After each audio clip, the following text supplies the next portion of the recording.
بسم اللہ الرحمن الرحیم، السلام علیکم ورحمۃ اللہ وبرکاتہ۔ اب ہم سجدے کی گفتگو کو مزید آگے بڑھاتے ہیں۔ سجدے میں حضور پاک صلی اللہ علیہ وسلم نے فرمایا رکوع اور سجدے میں قرآن حکیم پڑھنے سے منع کیا گیا ہوں، چنانچہ رکوع میں اپنے رب کی عظمت بیان کرو اور سجدے میں خوب دعا مانگو۔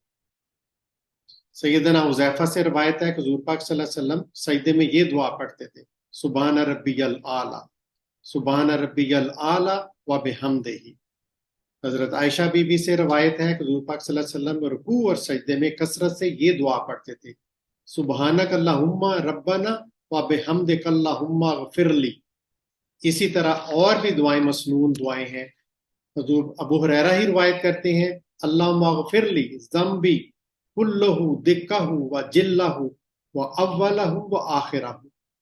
اسی طرح روایت ہے، سبحانک و بحمدک لا الہ الا